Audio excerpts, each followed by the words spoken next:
in Taipei, and today we're gonna go taste some of the must-eats from world-famous pork rice and noodle soup to life-changing bubble tea. Let's go.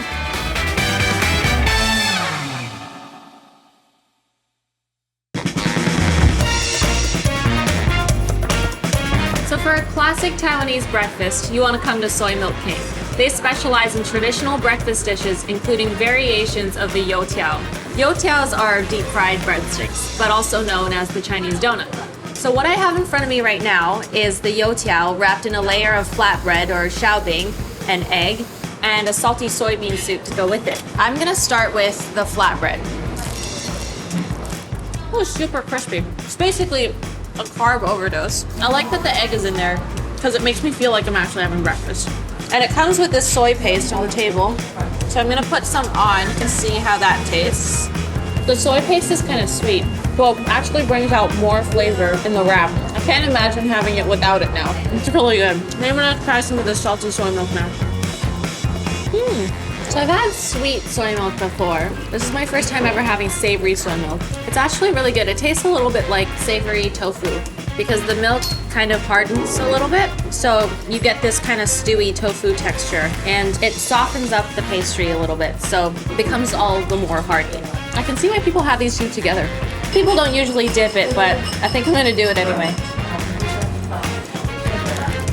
This is definitely my favorite way of having it. This is Ay-Chung. They sell only one thing, rice flour noodles. So as you can see, it's one of the most popular spots in town. So once you make your way through that crowd, you can add as much garlic, vinegar, and chili to your bowl as you like. I've added kind of a bit of everything, so let's see what that tastes like. This is so good. You know the bonito fish flakes that dance around on top of the Japanese takoyaki balls? That's what this soup is made of. It's a bonito fish flake broth, and they probably put so much in there, which is why it's got this really nice and rich, almost creamy texture. And the noodles are super soft and silky and delicate. I mean, I've never had noodles with a spoon before, so that speaks to just how soft they are. And I've added chili, vinegar, and garlic, just a spoonful of each, not to overdo it. But that really brings out the umami flavor in the bonito fish flakes. It's just such a hearty bowl.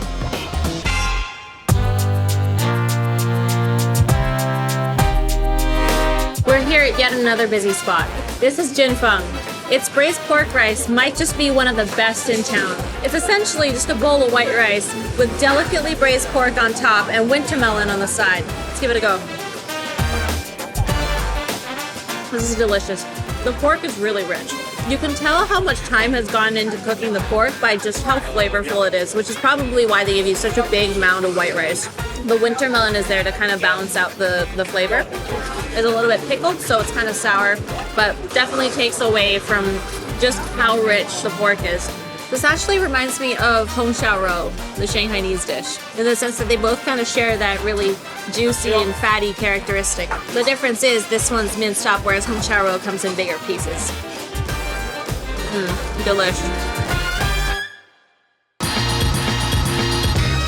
So, this place is a little special. New Baba specializes in braised beef noodle soup. They fly in premium cuts of meat from Australia and the US, which adds to the price tag of their signature presidential noodle soup, a whopping 10,000 Taiwanese dollars. Obviously, there are more affordable options on the menu, but we decided we definitely needed to try the country's most expensive noodles. So, here we go.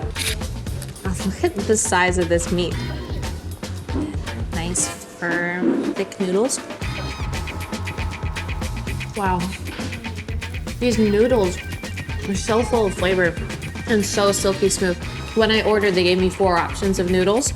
They vary in thickness, and really it's just made to order, personal preference. But these were the ones they recommended. They're the second thickest ones.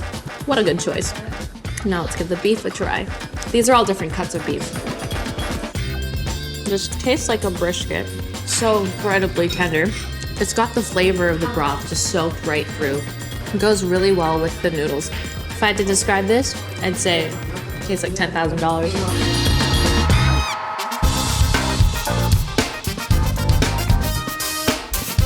When you come to Taipei, you cannot miss bubble tea. This is a sweet drink that comes with either a fruit, coffee, or tea base. This is a Taiwanese staple. Anyway, we're here at Shui Tang, and it's claimed to have invented bubble tea in Taiwan. I've got their signature bubble pearl milk tea. Let's give it a try. This is really good. I've had many bubble teas in my life, and a lot of them have been made out of powder. I know that this place makes them with fresh tea leaves, and you can really taste the tea flavor. But it's not that sweet. It's probably one of the best bubble teas I've ever had. Yummy.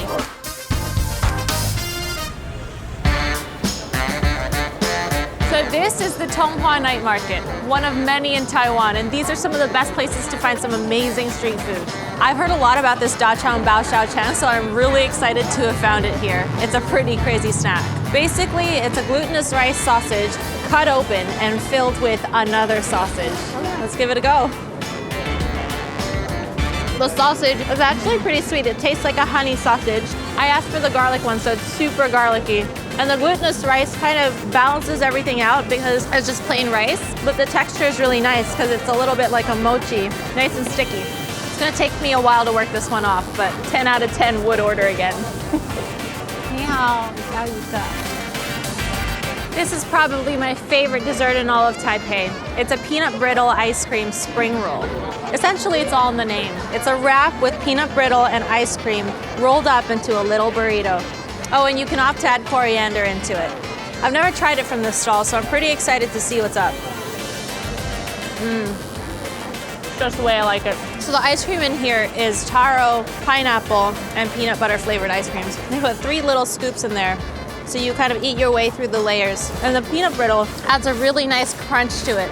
And strangely enough, I'm not a big coriander fan, but it kind of adds an extra layer of flavor in there that I didn't really expect. Still my favorite dessert though, and the perfect way to end my day of eating in Taipei.